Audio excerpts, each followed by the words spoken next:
Some good news from Europe overnight. The Greek Parliament ratified the second European bailout of €130 billion on receipt of €7 billion from the European governments and the IMF. This had a slight effect on currencies overnight, with optimism that the European debt crisis is beginning to recede.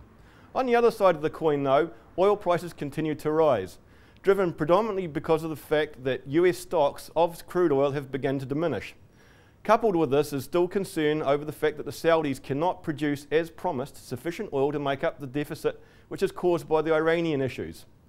With the New Zealand dollar actually reasonably strong against the US, we're still feeling that price at the pumps, and it doesn't seem to be alleviating anytime soon.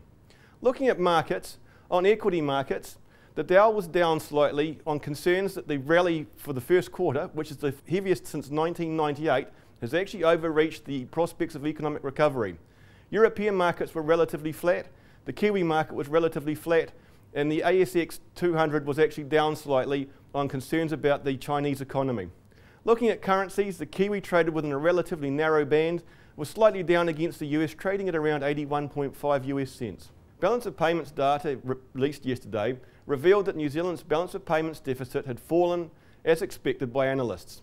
It fell from around 4.3% to 4% in the final quarter, and this means that for the total year to 31 December, the balance of payments deficit was around $8.3 billion.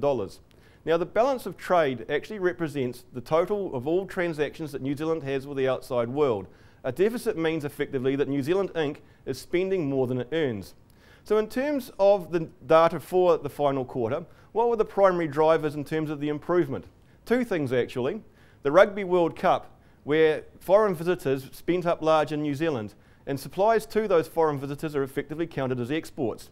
But the primary driver, which contributed 2/3 to the improvement, was superior trade figures. And these were built mainly off the back of dairy, which had superior volumes as well as reasonably strong prices. As viewers will be aware, however, international milk prices are continuing to decrease.